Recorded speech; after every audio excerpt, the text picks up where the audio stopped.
আসসালামু আলাইকুম রহমতুল্লাহ। কেমন আছেন সবাই? আশা করি আল্লাহর অশেষ রহমতে সবাই অনেক বেশি ভালো আছেন। আমি রাসিব আহমেদ। এর আগে হয়তো আপনারা জেনে গিয়েছেন আমরা একটি সিরিজ লঞ্চ করতে যাচ্ছি, অ্যামাজন FBA মাস্টার কোর্স। তো তারই ধারাবাহিকতায় আজকে আমাদের সেকেন্ড ক্লাস। এর আগের ক্লাসে আমরা দেখেছি অ্যামাজন FBA বিজনেস কি এবং এটি কীভাবে করতে হয়। অ্যান্ড আজকের ক্লাসে আমরা দেখব যে অ্যামাজন সেলার অ্যাকাউন্ট ওপেন করার জন্য আমাদের কী কী ডকুমেন্ট প্রয়োজন এবং অ্যামাজন সেলার অ্যাকাউন্ট ওপেন করার জন্য অ্যামাজন আমাদের কাছ থেকে কী কী ধরনের ডকুমেন্ট চাইতে পারে। তো চলুন আর দেরি না করে আমরা আমাদের আজকের ক্লাস শুরু করি।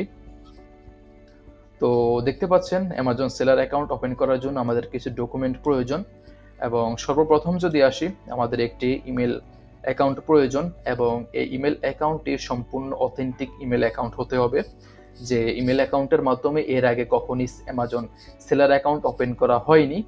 এবং আমার পক্ষ থেকে রিকমেন্ড হচ্ছে আপনার সম্পূর্ণ একটি নতুন ইমেল অ্যাকাউন্ট ব্যবহার করবেন, যার মাধ্যমে অ্যামাজন আপনাকে যে ধরনের নোটিফিকেশন পাঠাক তার একটিও যেন আপনার কাছ থেকে মিস না হয়ে যায়।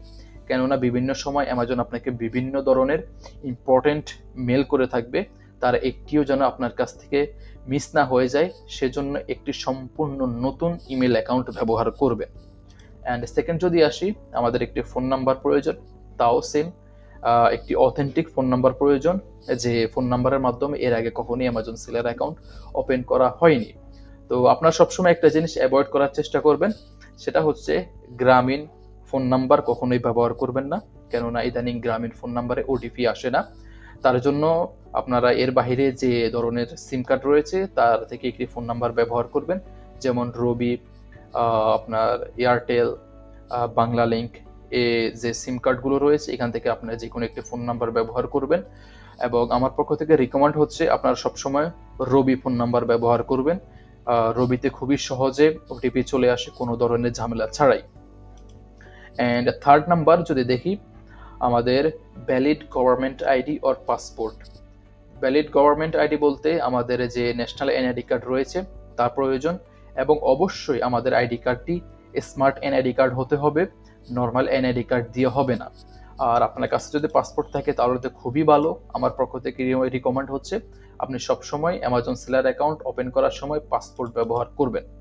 অ্যান্ড 4 নম্বরে যদি দেখি, recent bank account statement or credit card statement. তো ব্যাংক অ্যাকাউন্ট স্টেটমেন্ট আপনারা কোথায় পাবেন? এর জন্য আপনি যে ব্রাঞ্চে আপনার ব্যাংক অ্যাকাউন্ট ওপেন করেছেন সেখানে যাবেন, গিয়ে আপনার যে ব্যাংকের যে কর্মকর্তা অথবা যারা ব্যাংকের কর্মরত রয়েছে আপনারা তাদের সাথে কথা বললে তারা আপনাদেরকে একটি রিসেন্ট ব্যাংক অ্যাকাউন্ট স্টেটমেন্ট দিয়ে দেবে।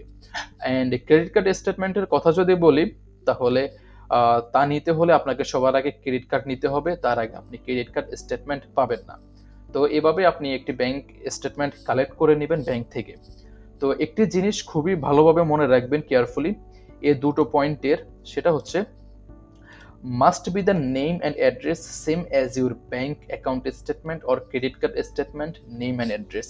দ্যাটস মিন আপনার গভর্নমেন্ট আইডি অ্যান্ড পাসপোর্টে যে নেম এবং অ্যাড্রেসটা থাকবে তা যেন সম্পূর্ণ আপনার ব্যাংক অ্যাকাউন্টের অ্যাড্রেসের সাথে মিল থাকে, নেম এবং অ্যাড্রেস এর সাথে মিল থাকে।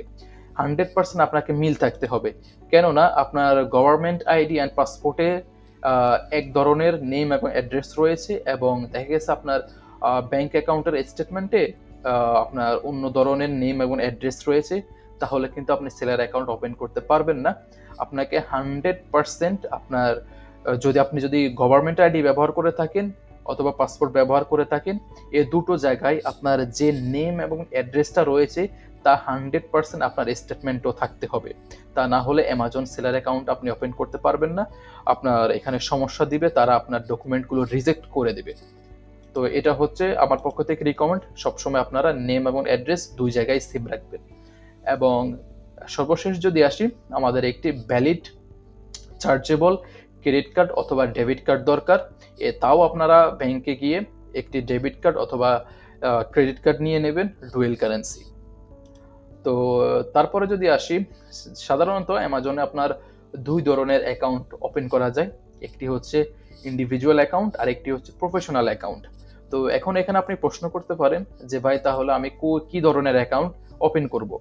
তো আমি বলি, আপনি যদি খুবই হাইলি কনফিডেন্স থাকেন যে না, আমি প্রতি মাসে 40 ইউনিটের বেশি বিক্রি করতে পারবো, তাহলে আমি রিকমেন্ড করি আপনি প্রফেশনাল অ্যাকাউন্টের সাথে যান। আর আপনি যদি মনে করেন যে না ভাই, আমি মান্থলি 40 ইউনিট বিক্রি করতে পারবো না বা তার কম বিক্রি করব, তাহলে আপনি ইন্ডিভিজুয়াল অ্যাকাউন্টের সাথে যান।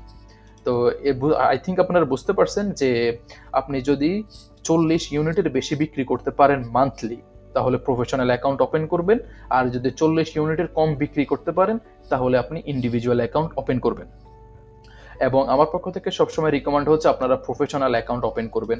কারণ প্রফেশনাল অ্যাকাউন্ট যখন আপনি ওপেন করবেন, তখন আপনি অ্যামাজনের যত ধরনের ফিচারের অ্যাক্সেস আছে, আপনি সব কিছু পেয়ে যাবেন। তো Amazon professional account and individual account যখন আপনি ওপেন করবেন, তখন অ্যামাজন আপনার থেকে মান্থলি একটা চার্জ কেটে নিবে।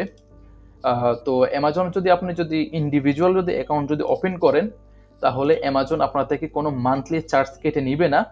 আপনি পার প্রোডাক্টে সেলের উপরে বেস করে আপনার প্রতি প্রোডাক্টের উপর সেলিং থেকে অ্যামাজন আপনার থেকে 99 সেন্ট কেটে নিবে।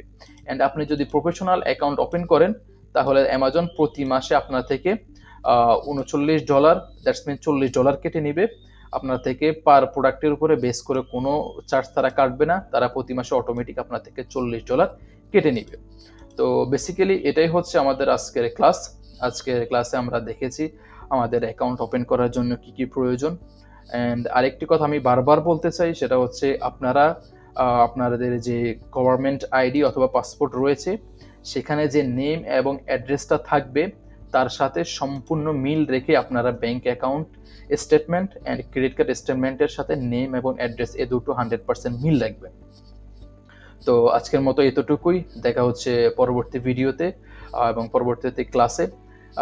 তার আগ পর্যন্ত সুস্থ থাকবেন, নিজের খেয়াল রাখবেন, এবং যদি নতুন হন তাহলে আমাদের চ্যানেলটি সাবস্ক্রাইব করে দিবেন। অ্যান্ড আপনার যদি যে কোনো ইনকোয়ারি থাকে, কোনো ধরনের কোয়েশ্চেন থাকে, তাহলে আমি নিচে ডিসক্রিপশনে আমার হোয়াটসঅ্যাপের নাম্বার দিয়ে দেব। আপনি সেখানে চাইলে আমাকে নক করতে পারেন, আমি ইনশাল্লাহ আপনাকে সাহায্য করব। ধন্যবাদ।